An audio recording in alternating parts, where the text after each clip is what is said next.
বোমা বানিয়ে তারে অগ্নিসংযোগ করে গভীর রাতে এই সকল সন্ত্রাসীদের কাউহাট ভেঙে দাও।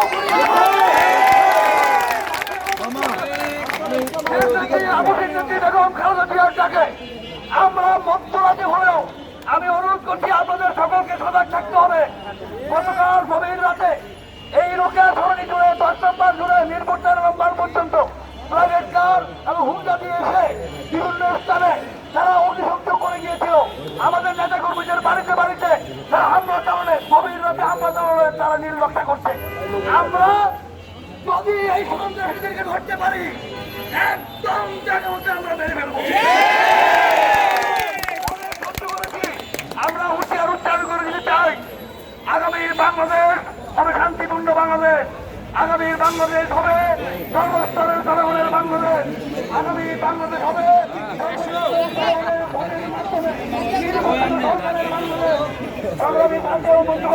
আমাদের মাঝে কাহুর থানা বিএনপি এই 4টি ওয়ার্ডের সভাপতি, সাধারণ সম্পাদক এবং সাংগঠনিক সম্পাদক দল, যুব দলের সদস্য সচিব, যুগ্ম আহ্বায়ক বৃন্দ, ছাত্র দলের ঢাকা মহানগর পশ্চিমের সাবেক সভাপতি এবং থানা কমিটির বিভিন্ন পর্যায়ের নেতৃবৃন্দ এবং আমাদের ওয়ার্ড এবং ইউনিট পর্যায়ে বিভিন্ন পর্যায়ের নেতৃবৃন্দ, আমরা সকলকে ধন্যবাদ জানাচ্ছি। দয়া করে আমরা যারা এই মিছিলে রয়েছিলাম প্রত্যেকের ভিডিও ফুটেজে আমরা প্রত্যেককে চিনবো। দয়া করে নাম বলার কোনো দরকার নেই। আমরা ওয়াদা করি আগামীতে আমরা যে কোনো সন্ত্রাসী কর্মকাণ্ড প্রতিরোধ করার জন্য 3-24 ঘন্টা প্রস্তুত কি থাকবো। সকলকে ধন্যবাদ।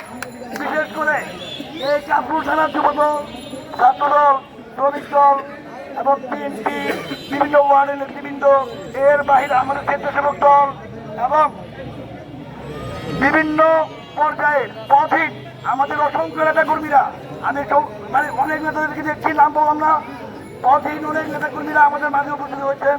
আপনাদের সকলকে ধন্যবাদ। আর দয়া করে বলতে চাই, অবশ্যই আমরা দেশ নেত্রী বেগম খালেদা জিয়ার এবং আমাদের আগামী দিনের অহংকার, তারুণ্যের অহংকার তারেক রহমানের নির্দেশে আমরা সকল কর্মসূচি পালন করব। আপনাদের সকলকে ধন্যবাদ জানাচ্ছি।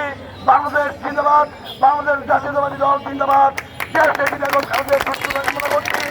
তারুণ্যের অহংকার তারেক রহমান নির্দেশে বাংলাদেশে